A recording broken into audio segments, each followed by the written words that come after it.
الحمد للہ رب العالمین، والصلاة والسلام علی اشرف الانبیاء وسید المرسلین، الذی کان نبیا وآدم بین الماء والتین، وعلى آلہ الطیبین واصحابہ الراشدین،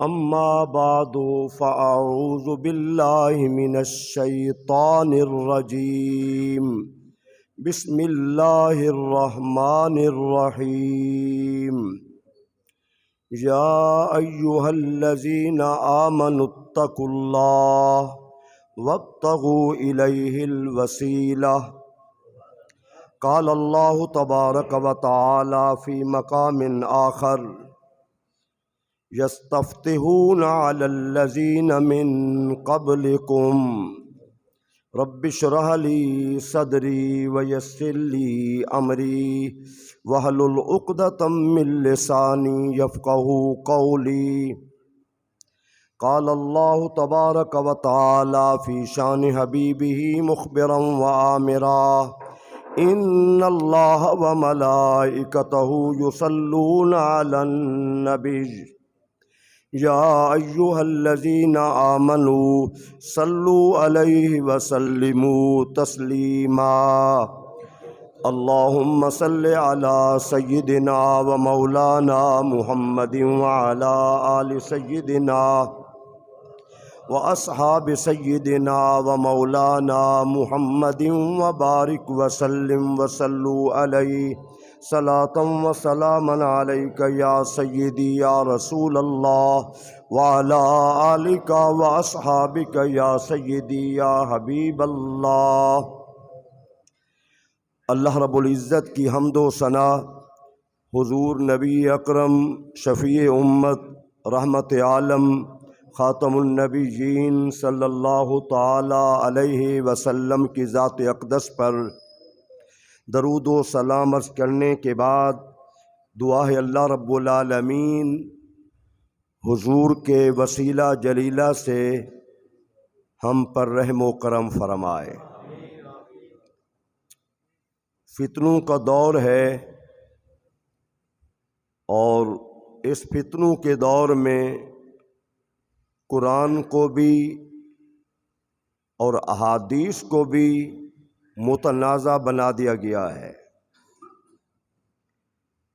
صحابہ کرام کو، خلفائے راشدین کو، اہل بیت اطہار کو، ائمہ مجتہدین کو، محدثین کو، عقائد کو متنازع بنا دیا گیا ہے۔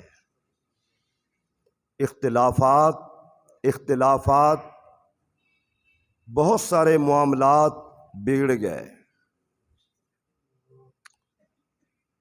دوسرے مسلک کے لوگ ہم سب پہ بہت اس حوالے سے اٹیک، کہاں ہے وسیلہ؟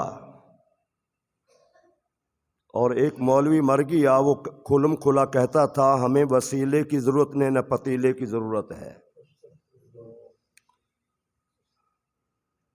یاد رکھیں، انبیاء کرام کا وسیلہ، حضور کی ذات انور کا وسیلہ، صحابہ کرام کا وسیلہ، صالحین کا وسیلہ، یہ سب صحیح ہیں، قرآن و سنت سے ثابت ہیں۔ اللہ بھی وسیلے کے ذریعہ سے ہمیں دیتا ہے اور ہم بھی اللہ سے وسیلے کے ذریعہ سے لیتے ہیں۔ توجہ کے ساتھ اپنے پورا موضوع سماعت کرنا ہے۔ وسیلہ برحق ہے، وسیلہ اسلام میں ناجائز نہیں ہے۔ حضور اکرم صلی اللہ علیہ وسلم نے خود اپنے صحابہ کو وسیلہ کا حکم دیا کہ میرے وسیلہ سے اللہ سے مانگو۔ صحابہ کرام میں اس حوالے سے کوئی اختلاف نہیں تھا۔ ائمہ کرام میں بھی وسیلے کو وہ مانتے تھے۔ آج کئی لوگ جو کیا ہے وسیلہ، اللہ سے ڈائریکٹ مانگو۔ بھئی ہم یہ تو نہیں کہتے کہ اللہ سے نہ مانگو،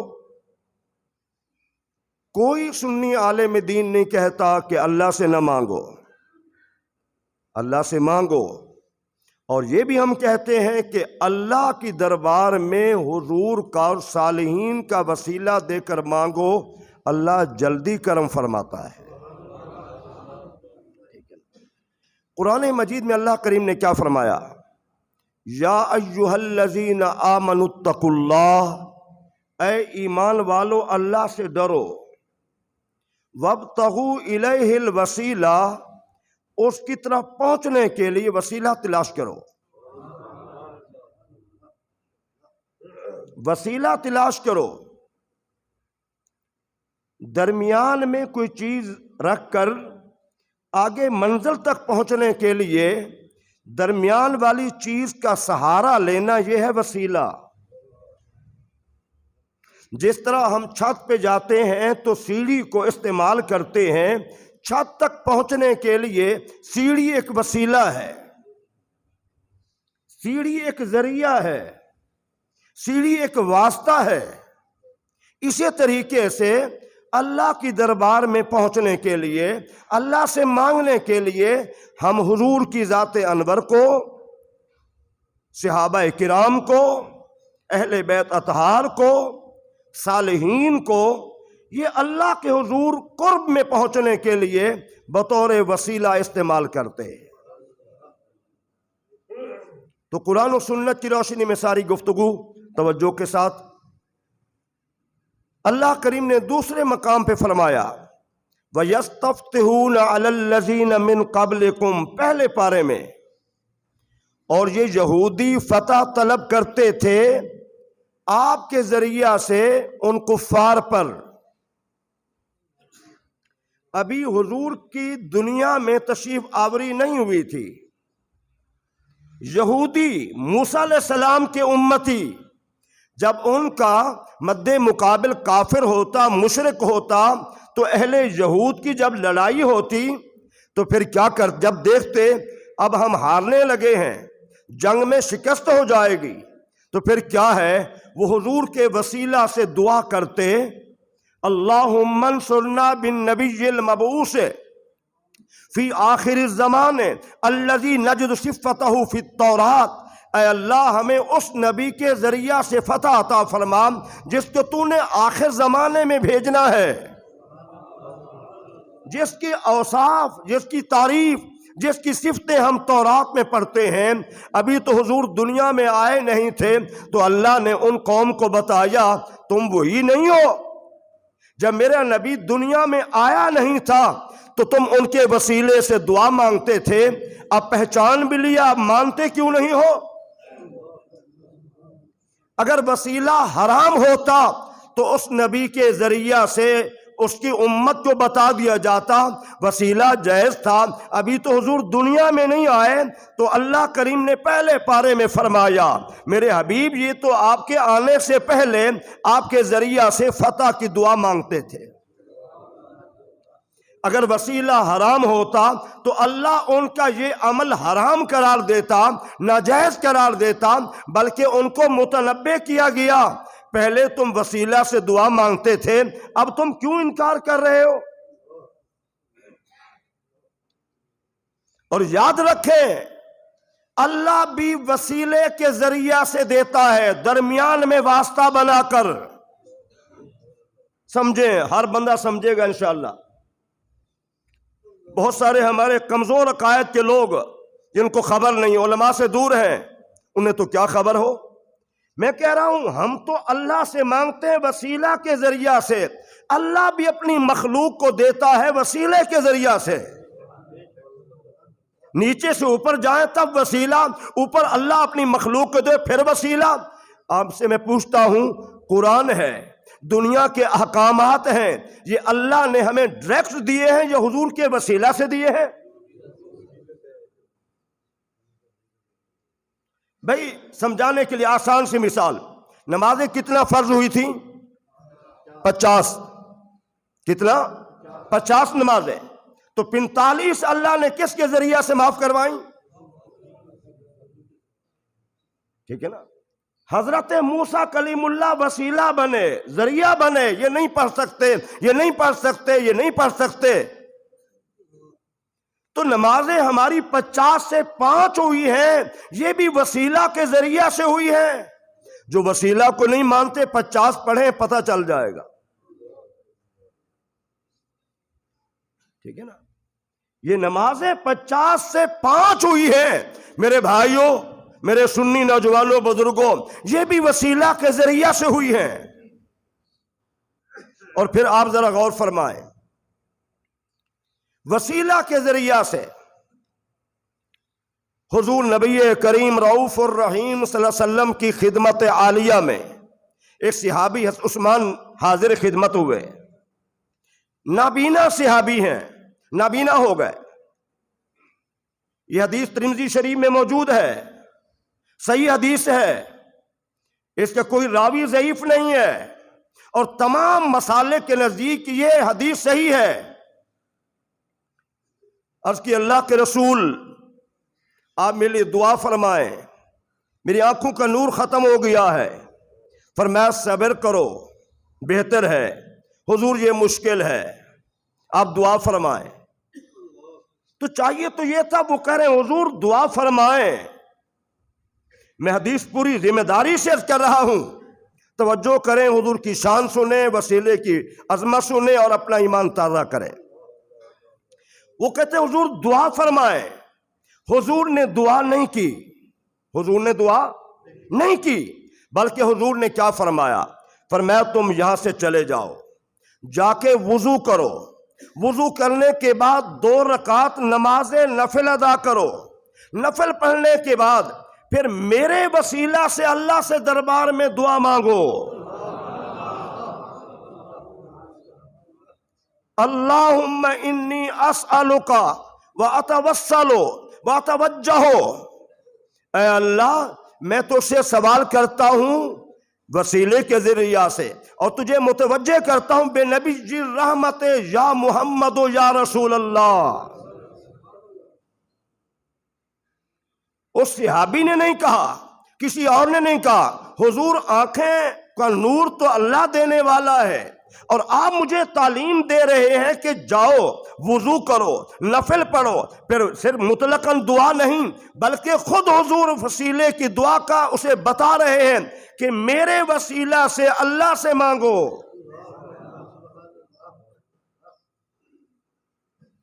صحابی گئے، وضو کیا، وضو کرنے کے بعد ابھی نابینا ہے، 2 رکعت نماز نفل پڑھی ہے، ابھی نابینا ہے، ابھی نابینا ہے، وضو کے بعد بھی نور نہیں آیا، نفل پڑھنے کے بعد بھی نور نہیں آیا۔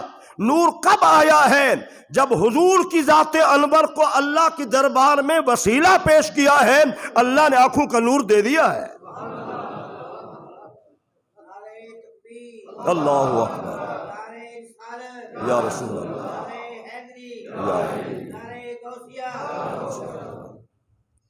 تو میرے بھائیوں خود حضور صلی اللہ علیہ وسلم نے تعلیم دی اپنے صحابی کو۔ ایک صحابی اور حضرت عثمان غنی ذی النورین جب خلیفہ وقت بنے تو بار بار چکر لگایا، خلیفہ وقت سے ملاقات نہیں ہو سکی، بات نہیں ہو سکی۔ ایک اور صحابی دیکھ رہے تھے، حضرت عبداللہ ان کا نام تھا، کہا میں تمہیں نہ بتاؤں، میری بات مانو، تم حضرت عثمان والی دعا پڑھو، وضو کرو، 2 رکعت نماز نفل پڑھو، پھر حضور کے وسیلہ سے دعا مانگو، حضرت عثمان غنی تمہاری بات سن لیں گے۔ وہ جو بندہ کئی چکر حضرت عثمان غنی کی دربار میں لگا چکا تھا، ملاقات نہیں ہو رہی، دربار واپس کر دیتا، مصروف ہیں، لیکن اب کیا ہوا؟ جب اس صحابی نے وضو کیا، نفل پڑھے اور حضور کے وسیلہ سے دعا مانگ کے پھر گیا تو دربان خود بخود آیا، کہو تمہیں بلا رہے ہیں، آؤ نا اندر، خود بلا کے لے گیا۔ حضرت عثمان غنی نے بات سنی، کہا جب تمہارا دل کرے ہمارے پاس آ جایا کرو، اپنی بات چل لیا کرو، اب تمہیں کوئی نہیں روکے گا۔ یہ وسیلہ کام کر گیا ہے۔ بھئی صحابہ کا عمل دیکھیے، میں صحابہ کا عمل بتا رہا ہوں۔ سیدنا عمر بن خطاب کا دور ہے، کہا سالی شروع ہو گئی، بارش نہیں برس رہی، حضور کا تو وصال ہو گیا پہلے سے، اور یہ حدیث صحیح بخاری شریف میں موجود ہے۔ کس کتاب میں؟ اونچی بات سے لوگ کہتے نہیں حوالہ دے، صحیح بخاری شریف میں باب الاستسقاء کے اندر یہ حدیث موجود ہے۔ کہا سالی ہوگی، بارش نہیں برس رہی، حضرت عمر بن خطاب اور صحابہ کرام نے حضرت عباس حضور کے چچا کو آگے کیا، حضور کے چچا کو آگے کیا، اور کیا کہا؟ اے اللہ، پہلے ہم تیرے نبی کے وسیلہ سے دعا کرتے تھے، تو ہمیں بارش دیتا تھا، اب ہم تیرے نبی کے چچا کے وسیلہ سے دعا مانگتے ہیں، بارش دے دے۔ یہ کیسا عقیدہ ہے کہ وسیلے سے دعا مانگو مشرک بن جاؤ گے، گمراہ ہو جاؤ گے؟ یہ صحیح بخاری شریف کے حدیث۔ میں ہر واقعے کا اور ہر بات کا ذمہ دار ہوں، جتنا میری تقریر جمعہ کی ہوگی میں پورا ذمہ دار ہوں۔ میں نے نتھو پتھو کتابیں نہیں پڑھی، میں نے قرآن سنت کا مطالعہ کیا ہے بحمداللہ۔ جب صحابہ کرام نے دعا کی کس کے وسیلے سے؟ حضور کے چچا عباس کے وسیلہ سے بس دعا کی تو اللہ تعالیٰ نے بادل بھیج دیے، بارش بھی عطا فرما دی۔ تو میرے بھائیوں، اللہ وسیلے سے دیتا ہے۔ پھر دیکھیے صحابہ کرام حضرت عمر بن خطاب کے دور میں ایک علاقے میں جہاد کرنے جا رہے ہیں، حضرت خالد بن ولید بھی ہیں، حضرت ابی عبیدہ بن جراح امین امت بھی موجود ہیں، سینکڑوں صحابہ کرام بھی موجود ہیں۔ سامنے دریائے دجلہ آ گیا۔ کون سا دریا؟ دریائے دجلہ آ گیا۔ اب اس دریا کو عبور کرنا تھا۔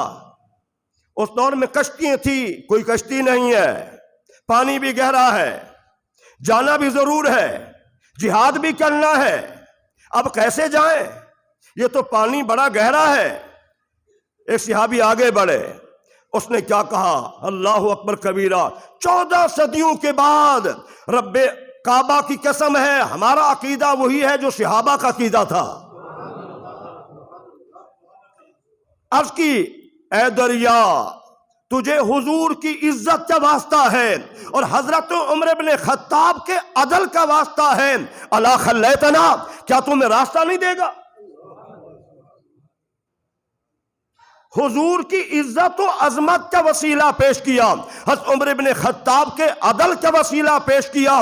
جب یہ کہہ کے آگے بڑھے تو دریا کا پانی ختم ہونا شروع ہو گیا۔ اتنا گہرا پانی تھا، گہرا پانی تھا، جب صحابہ کرام نے اس میں گھوڑے ڈال دیے تو ٹخنوں تک پانی رہ گیا۔ صرف دعا مانگنے کی، یہ کلمات کہنے کی دیر تھی کہ پانی کیا ہے، اتنا گہرا پانی، چھوٹا سا پانی رہ گیا۔ میرے بھائیوں، صحابہ کا عقیدہ تھا کہ اللہ وسیلے کے ذریعہ سے مشکلیں حل کرتا ہے، اور صحابہ کرام کا عقیدہ تھا، تبھی تو حضور کی عظمت کا وسیلہ پیش کیا، حضرت عمر بن خطاب کے عدل کا وسیلہ پیش کیا۔ حضرت ابی عبیدہ بن جراح جب باہر پہنچے، کہا کسی کا نقصان تو نہیں ہوا؟ کیسا عقیدہ تھا، کیسا ان کا عظیم عقیدہ تھا۔ ایک صحابی نے کہا میرا پیالہ گرا ہے اور دریا کی لہروں میں چلا گیا ہے، تو آپ نے پھر کہا اے دریا، اس صحابی کا پیالہ واپس کر دے۔ پھر لہر اٹھی اور پیالے کو باہر پھینک دیا۔ علامہ اقبال کہتے ہیں دشت تو دشت رہے، دریا بھی نہ چھوڑے ہم نے، دشت تو دشت رہے، دریا بھی نہ چھوڑے ہم نے، بحر ظلمات میں دوڑا دیے گھوڑے ہم نے۔ اللہ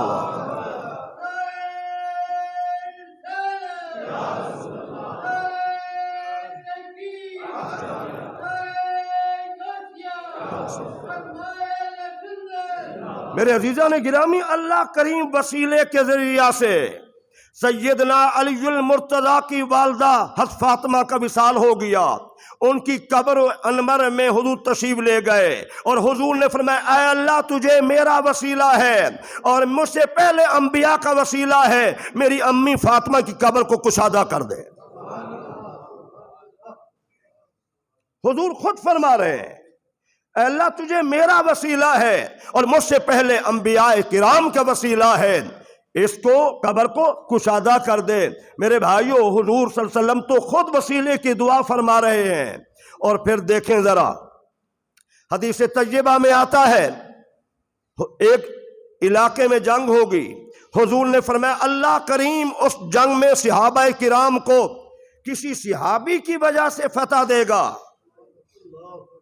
پھر فرمایا ایک جنگ ہوگی، پوچھا جائے گا کوئی ایسا ہے جس نے صحابی کی زیارت کی ہو؟ کہا ہاں، اللہ اس کی وجہ سے، تابی کی وجہ سے جنگ میں فتح دے دے گا۔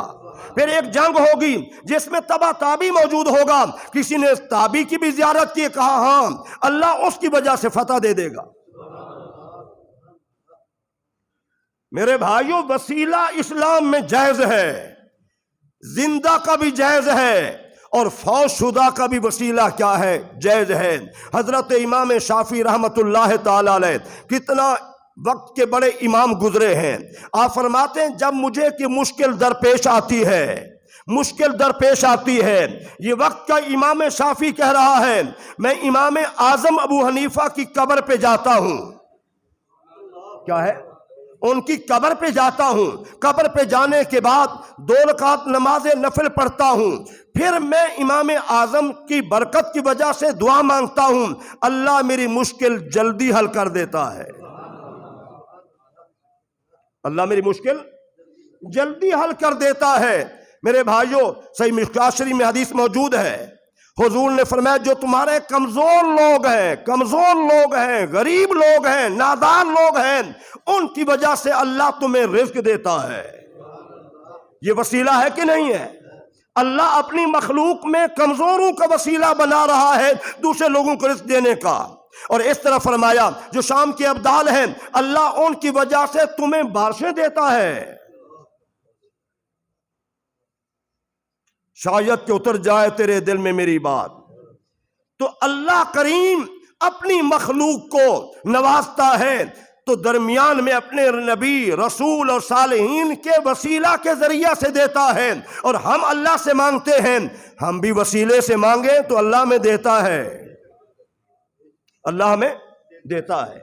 دیکھیے حضور نبی کریم رؤوف الرحیم صلی اللہ علیہ وسلم الحلال بین والحرام بین، حلال چیز واضح ہے اور ہر حرام بھی واضح اور ظاہر ہے، کسی کو یہ کہنے کی ضرورت نہیں، قرآن مجید میں بھی موجود ہے واضح طور پہ، حلال و حرام کا اختیار اللہ کے پاس ہے، یا پھر اس نے اپنے رسول کو اختیار دیا ہے، شریعت کے حاکم رسول ہاشمی بن کر آئے ہیں، حضور کی مرضی ہے جس چیز کو چاہے حلال کریں، جس چیز کو چاہے حرام کریں، کسی ایک بات میں بھی حضور صلی اللہ علیہ وسلم نے وسیلے کو حرام قرار نہیں دیا۔ حضور کے وصال مبارک کے بعد 1 سالی ہو گئی، اما عائشہ کے پاس کوئی صحابہ حاضر ہوئے، آپ اللہ کے نبی کی بیوی ہیں، آپ دعا کریں اللہ ہمیں بارش دے، تو انہوں نے کیا کہا تم حضور کی قبر پہ چلے جاؤ، یاد رکھنا پوری امت کی سب سے بڑی عالمہ، حافظہ، قاریہ، فقیہ اور محدثہ، سب سے زیادہ خواتین میں علم والی خاتون کون ہیں؟ سیدہ عائشہ صدیقہ کی ذات گرامی ہے۔ کسی مسلک کے عالم دین سے پوچھو کہ پوری امت میں سب سے زیادہ عالمہ کون ہے، محدثہ کون ہے، سب سے زیادہ حدیثیں جاننے والی کون ہیں؟ اور جب صحابہ کرام کو مسئلہ سمجھ نہ آتا تو پھر کیا کرتے؟ اما عائشہ کے دروازے پہ حاضر ہوتے، یہ مسئلہ کیسے ہے؟ تو آپ اس کا جواب ارشاد فرما دیتی۔ تو ام المومنین نے کیا فرمایا؟ کہا تم ایسا کرو، حضور کی قبر انور پہ چلے جاؤ، اور جو اوپر کمرہ ہے گنبد خضرا تو بعد میں بنا ہے، یہ تو صدیوں بعد میں بنا ہے، پہلے تو ایک حجرہ مبارک تھا، تم ایسا کرو قبر مبارک کے اوپر سیدھ میں ایسا کرو کہ سوراخ کر دو. جب چھت سے سوراخ ہو جائے گا، جب آسمان دیکھے گا حضور قبر انور کو، تو اللہ بارش برسا دے گا. تو صحابہ کرام نے یہ نہیں کہا کہ ہم ایسے کیوں کریں، قرآن میں نہیں ہے، حدیث میں نہیں ہے، ہم ایسا نہیں کرتے. نہیں، ان کو بات سمجھ آ گئی. اللہ کے نبی کی بیوی صحیح فرما رہی ہے. صحابہ گئے، چھت سے جب سوراخ کیا، سامنے قبر انور اوپر سے نظر آنے لگی، تو اللہ کریم نے بارش عطا فرما دی. تو میرے بھائیوں، ہمارا عقیدہ یہ ہے. کچھ لوگ پھر کہیں گے جی زندہ کا وسیلہ تو مان لیتے ہیں، مرنے والے کا وسیلہ نہیں. یہ بات غلط ہے. جس کا وسیلہ زندگی میں ہم پیش کر سکتے تھے اللہ کے دربار میں، اس کا وسیلہ اس کے فوت ہو جانے کے بعد بھی پیش کر سکتے ہیں. بخارا میں کنڈ کے اندر بارش نہیں ہوتی تھی، کتنا وقت گزر گیا، اہل علاقہ نے نماز استسقاء پڑھی، بارش کی دعائیں مانگی، بارش نہیں ہوئی. دعائیں مانگی، روئے، چلائے، بارش نہیں ہوئی. ایک بزرگ قاضی وقت، قاضی جو سب سے بڑا صاحب علم ہوتا تھا، آج جج کہتے، پہلے قاضی کہا کرتے تھے، اس کے پاس آیا. لوگوں نے نمازیں پڑھی ہیں، دعائیں مانگی ہیں، بارش نہیں ہوئی. میرا ایک مشورہ ہے کہ اس قوم کو امام بخاری کی مزار پہ لے جاؤ. یہ صدیوں پہلے، یہ میں بریلی کی بات نہیں کر رہا، میں 1 2 3 4 صدیوں کی بات نہیں کر رہا، میں 5 7 8 صدیوں کی بات نہیں کر رہا، میں تو بہت پرانی بات کر رہا ہوں. قاضی نے نہیں کہا بزرگوں آپ کیا کہہ رہے ہیں، سنت تو یہی ہے نماز پڑھو، اللہ سے دعا مانگو. وہ تو قوم نے نماز بھی پڑھ لی ہے، دعا بھی مانگ لی ہے، روئے چلائے بھی ہیں، اب بارش نہیں برسی تو اللہ کی مرضی ہے. نہیں، قاضی جانتا تھا کہ یہ بزرگ صحیح کہہ رہے ہیں. اگر یہ قوم امام بخاری کی مزار پہ چلی جائے، اگر یہ قوم امام بخاری کی مزار پہ چلی جائے تو اللہ ضرور کرم فرمائے گا. قاضی نے اعلان کر دیا فلاں دن ہم نے امام بخاری کی مزار پہ جانا ہے. آج لوگ کہتے ہیں مزار پہ جانا شرک ہے، بدعت ہے. حضور اکرم صلی اللہ علیہ وسلم سال کے بعد احد کے مقام پہ ان کی قبور تشریف لے جاتے، اور حضور کے وصال مبارک کے بعد حضور کے 4 خلفاء جایا کرتے تھے. اور اس کے بعد امت کا آج تک معمول ہے کہ امت آج بھی جب مکہ مکرمہ مدینہ منورہ میں جاتے ہیں حج عمرہ کے لیے، تو مدینہ طیبہ میں وہ جاتے ہیں امیر حمزہ کی قبر انور پہ.